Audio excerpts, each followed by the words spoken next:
Praise the Lord. ஆதியாகமம் 15ஆம் அதிகாரம் 1ஆம் வசனத்துல ஆண்டவர் ஆபிரகாமை பார்த்து, நீ பயப்படாத, நான் உனக்கு கேடகமும் மகா பெரிய பலனுமா இருக்கிற ஒரு வாக்குத்தத்தத்தை கொடுக்கிறார். ஏன் அந்த இடத்துல ஆண்டவர் ஒரு வாக்குத்தத்தத்தை கொடுக்கிறார்? அதுக்கு முந்தின அதிகாரத்தை நம்ம பார்க்கும் பொழுது ஆபிரகாம் ஒரு பெரிய யுத்தத்தை செய்கிறார், லோத்துவை மீட்டு கொண்டு வரார். அது நிமித்தம் அவருடைய மனதுல ஒரு பயம் ஏற்படுகிறது. பயம் எங்கெல்லாம் ஏற்படுகிறதோ அந்த இடங்களில் எல்லாம் ஆண்டவர் ஒரு வாக்குத்தத்தத்தை கொடுக்கிறத நம்மளால பார்க்க முடிகிறது. 1:7 ஆண்டவர் என்ன சொல்றாருன்னா, பயமுள்ள ஆவிய நான் உங்களுக்கு கொடுக்கல அப்படின்னு சொல்றாரு.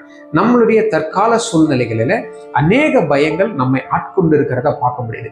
எங்க பார்த்தாலும் லே ஆஃப் இருக்குது, குழந்தைகளுடைய படிப்பு என்ன ஆகுமோ என்ற ஒரு பயம் இருக்குது, திருமண காரியங்கள் எப்படி நடக்குமோ அப்படின்னு ஒரு காரியங்கள் இருக்கிறது, திருமண ஆனவர்களுக்கு குழந்தை பாக்கியம் கிடைக்குமோ அப்படிங்கிற பயங்கள் தற்காலத்துல அதிகமா இருக்கிறத நம்மளால பார்க்க முடியுது.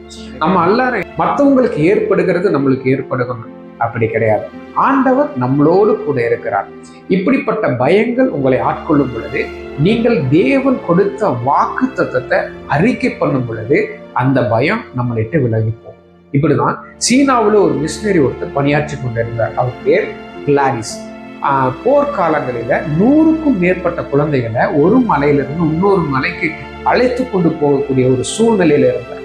அவர் மிகவும் பயந்து அழுதுட்டு வரும்போது ஆண்டவர் யோசுவா 1:9 வசனத்தை ஞாபகப்படுத்துறார். பலங்கொண்டு தினம்பனாயிரு அப்படிங்கிற ஒரு வசனத்தை ஒரு வாக்குத்தத்தமா அவருக்கு கொடுக்கிறார். அந்த வசனத்தை பிடிச்சு அவர் இரவு முழுது ஜெபிக்கிறார், அறிக்கை பண்றார். அத்தனை குழந்தைகளும் இவர் மூலியமாக மீட்கப்படுகிறது. எனவே பயங்கள் ஆட்கொள்ளும் பொழுது நாம் செய்ய வேண்டிய காரியம் தேவனுடைய வாக்குத்தத்தத்தை அறிக்கையிடணும். ஆமென். பிரைஸ்.